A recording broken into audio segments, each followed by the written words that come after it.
27 अक्टूबर 2023 के दिन एक ऐसी केस आई जिस केस ने सबको सोचने पे मजबूर कर दिया। बांग्लादेश में शिबली हृदय नाम कर एक लड़का रहता था जो कि सिर्फ 19 साल का था। वो पढ़ाई में बहुत ही ज़्यादा अच्छा था। उसका ड्रीम था कि वो बड़ा होकर डॉक्टर बनेगा, लेकिन उनकी फाइनेंशियल कंडीशन इतनी ज़्यादा अच्छी नहीं थी। वो एक मिडिल क्लास फैमिली से बिलोंग करता था, लेकिन शिबली ने कहा मेरी गरीबी मेरी पढ़ाई को नहीं रोक सकती। इसलिए शिबली ने एक काम ढूंढा, पोल्ट्री फार्म में। शिबली अपनी पढ़ाई के साथ काम भी किया करता था। उस पोल्ट्री फार्म में 4 लड़के भी और काम करते थे। शिबली की उन 4 लड़कों के साथ दोस्ती हुई, लेकिन शिबली उनके साथ घूमना फिरना कम और पढ़ाई पे ज़्यादा फोकस करता था। शिबली के दोस्त पोल्ट्री फार्म में शराब, सिगरेट और बहुत सारी और भी चीज़ें करते थे जो कि शिबली को पसंद नहीं थी। एक दिन पोल्ट्री फार्म के मालिक ने देखा कि शिबली अपने काम में बहुत ही ज़्यादा अच्छा है, इसलिए पोल्ट्री फार्म के मालिक ने शिबली को उस फार्म का हेड बना दिया। शिबली के दोस्तों को लगा कि हमें इतने दिन हो गए, हमारा अभी तक प्रमोशन नहीं हुआ और इसका इतनी जल्दी प्रमोशन हो गया।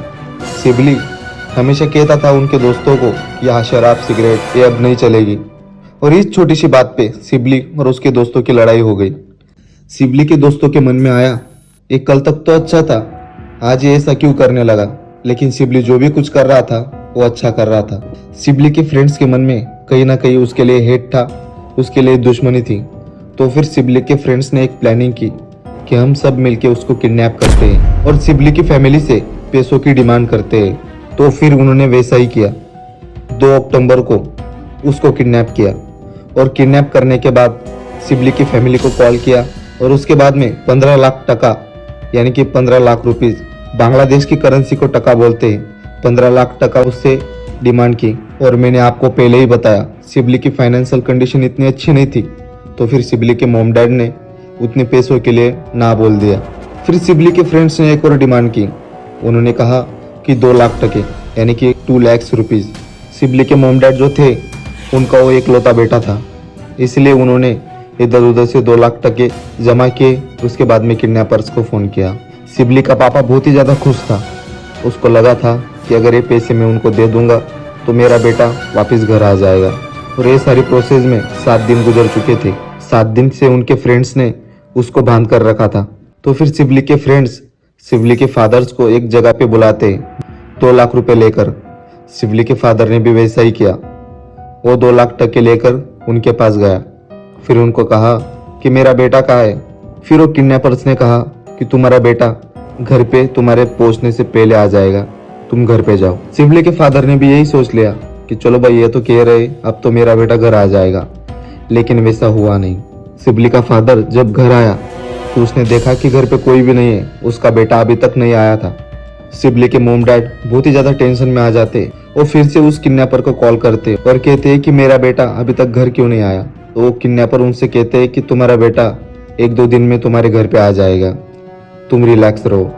तो ऑलमोस्ट 3 दिन हो चुके थे।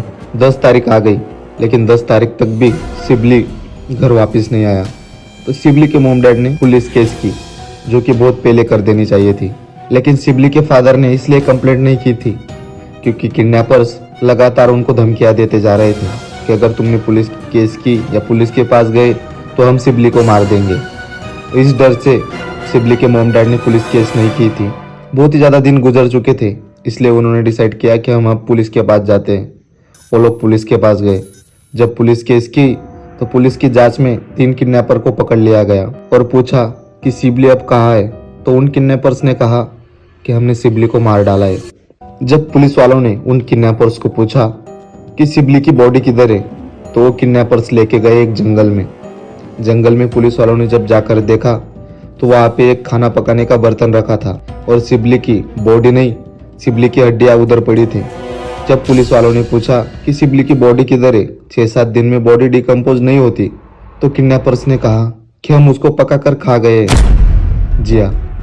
और वो सब सुनने के बाद उसके मोम डैड बहुत ही ज़्यादा रोने लगे। जब किडनैपर्स को पुलिस वाले जेल में ले जा रहे थे तो गाँव वालों ने देखा कि ऐसा सब हुआ है, तो गाँव वालों ने उनको वही पकड़ा और पकड़ने के बाद एक किडनैपर्स को उधर ही मार कर उसकी जान ले ली। मुझे अब तक लगता था कि वो गाँव वालों ने उन आरोपियों के साथ बहुत ही ज़्यादा बुराई किया। उन गाँव वालों ने कानून को हाथ में नहीं लेना चाहिए था। लेकिन आज के टाइम भी 2025 अब शुरू हो जाएगा। जो दोषी बचे आज तक उनको सजा नहीं हुई। तो अब तो मुझे लगने लगा है कि गांव वालों ने ठीक ही किया।